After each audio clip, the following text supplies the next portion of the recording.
miongoni mwa watu ambao wanaweza kwenda kuleta tofauti kubwa sana katika kikosi cha Simba Sports Club kwa huu msimu unaoendelea na kwa kupitia usajili ambao umefanyika ni mwalimu msaidizi wa klabu hiyo Christopher Bergman. Unajua, wakati uteuzi wa Christopher Bergman unafanyika, wasifu wake ukawa umebainishwa tu kwamba huyu ni mtu ambaye alikuwa katika setup za vijana za Mamelodi Sundowns, akiwa kwenye kikosi cha under 19s cha Mamelodi Sundowns, lakini huyu ni mtu ambaye kwa kiasi kikubwa sana ukijaribu kuifuatilia karia yake ama nikikupitisha kwenye sifa yake alivyokuwa kama mchezaji na kile ambacho anakuja kukitengeneza ama kile ambacho anakuja kukiongeza kiufundi ndani ya Simba, unaweza kupata picha ni kwa kiasi gani huyu ni mtu ambaye ana ushawishi mkubwa katika namna ambavyo Simba wanaanza kuwa na mwelekeo ambao unaonekana kuwa ni chanya. Of course, kuanzia kwenye mchezo dhidi ya Esperance licha kwamba Simba walipoteza, lakini hasa katika mchezo wa ligi dhidi ya Mashujaa. Huyu Christopher Bergman ni nani? Na kiufundi hasa anaisaidia nini hasa Simba? Huyu Christopher Bergman enzi zake za uchezaji alicheza kwenye nafasi nyingi. Alicheza kama mlinzi wa kati, alicheza kama mlinzi wa kulia, alicheza kama kiungo wa chini kwa maana ya namba 6.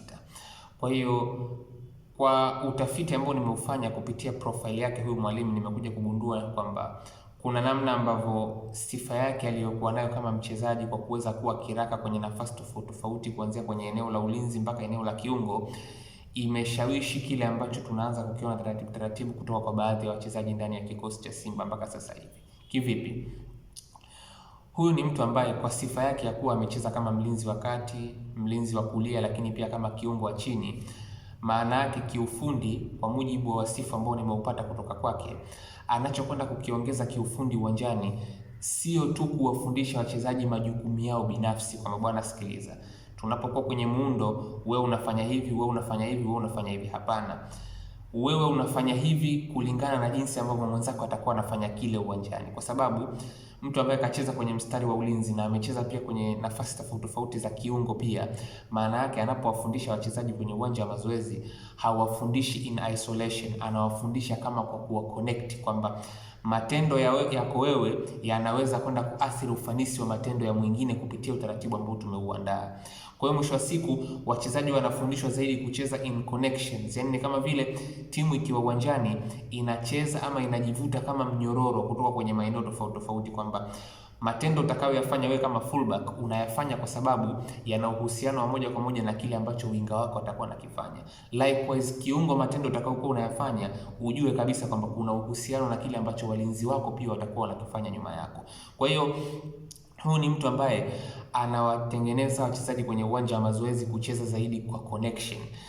Hili unakuja kuliona kwenye namna ambavyo baadhi ya wachezaji hivi sasa kwenye kikosi cha Simba, hasa kupitia mchezo dhidi ya Mashujaa, wanaonekana kuwa wameanza kutengeneza uelewano wa haraka baina yao, kwamba mimi nikiwa wapi mwenzangu anatakiwa kuwa wapi. Mathalan, jaribu kuitazama roli ya Duchu katika mchezo dhidi ya Mashujaa. Mara kwa mara Duchu kuna muda unamuona anaingia kama kiungo ndani. Yaani humuone akiwa anafanya overlaps, lakini ulikuwa unamuona zaidi anaingia kama kiungo ndani. Mind you, huyo Christopher Bergman nimekwambia mwanzo wa video hii kwamba alicheza kama mlinzi wa pembeni, lakini pia alicheza kama kiungo wa chini. Kwa hiyo ana huo uwezo wa kuweza kumtengenezea mazingira mtu kama Duchu kwamba kuna muda nataka niwe na kuona pembeni, lakini muda huu kwa sababu muundo wetu uko hivi unatarajia pia uwe umeingia kwenye eneo la katikati. Ndio unapokuwa unamuona mtu kama Duchu kuna muda ana invert. Utazame upande wa kushoto wa Simba jana, combination ya Nixon Kibabagi pamoja na Anicet Oura. Yaani kama mtu ulikuwa huifahamu klabu ya Simba alafu ukaja tu kaiona ile mechi na ndio ikawa mechi yako ya kwanza, unaweza ukakaa ukasema kwamba hawa pengine wana zaidi ya miezi 4-5 wanacheza tena kwa pamoja, wote wakiwa wanapatikana, hakuna hata mmoja ambaye alikuwa anaumia hapo. Yaani hao ni watu ambao inaonekana kabisa chemistry yao imeshiba vya kutosha. Unauona ule uhusiano ambao unaonekana kuwa ni imara baina ya Nixon Kibabagi pamoja na Anicet Oura. Namna ambavyo Anicet Oura anapoingia ndani, Nixon Kibabagi positioning yake inapokuwa ni ya juu pembeni zaidi. Namna ambavyo Anicet Oura anapokuwa pembeni, Nixon Kibabagi anapofanya zile movements za kutanua zaidi kwenye eneo la ndani. Kwa hiyo ukijaribu kutazama, hichi ni kitu ambacho pia kimekwenda kuchangia hata mwafaka wa namna ambavyo goli la pili la Simba limepatikana. Ile combination ya Anicet Oura, Nixon Kibabagi. Na kwa kesi ya Kibabagi, mtu usijokakaa ukahisi kwamba tukufumba na kufumbua kulala na kuamka tu game ya Kibabagi hasa kwenye kujilinda labda imeimarika sana. Hapana.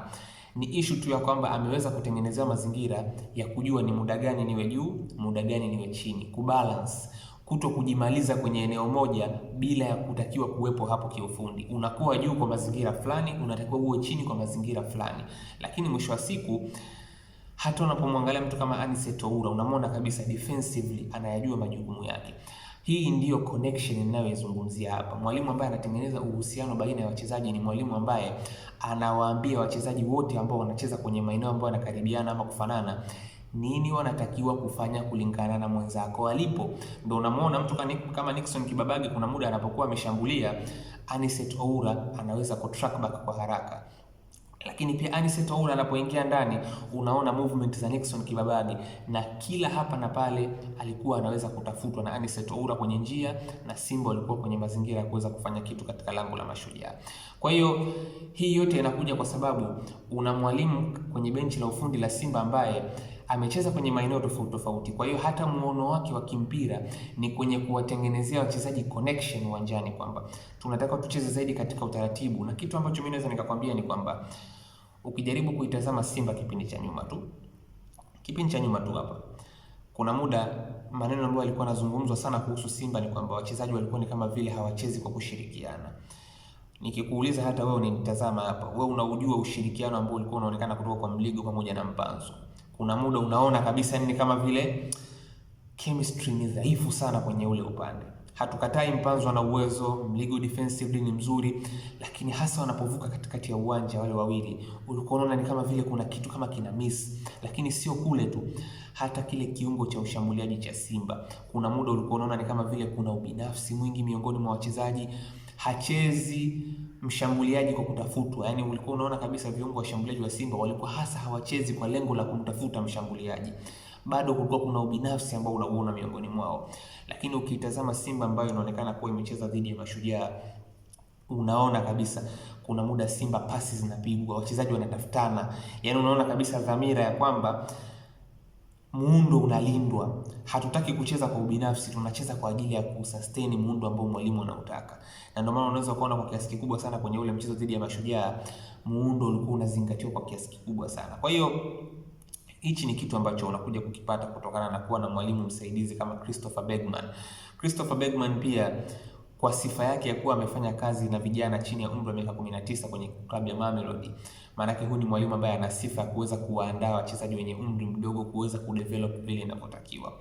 Na ukijaribu kutazama Simba wameingia sokoni kwa ajili ya wachezaji kadhaa vijana, kina Ino Jospin Loemba usajili wa mwisho kabisa huu, watu kama kina Libase Gay, ni vijana ambao wana umri mdogo. Kwa hiyo uwepo pia wa huyo mtu anayeitwa Christopher Bergman pia unaweza kwenda kuwashape hawa wachezaji na kuwatengenezea njia sahihi ya kufikia ile potential yao ya kimpira. Kwa hiyo wakati tunaanza kuona mabadiliko na maelewano mazuri ya kiuchezaji baina ya wachezaji tofauti tofauti kwenye uwanja kwa upande wa Simba, hili si kwa uchache linakwenda kwa mwalimu msaidizi wa klabu ya Simba Christopher Bergman, miongoni mwa maingizo ambayo yanaonekana kuwa analeta tofauti kubwa ndani ya kikosi cha Simba kwenye namna ambavyo anaweza kutengeneza mahusiano ya kiuchezaji.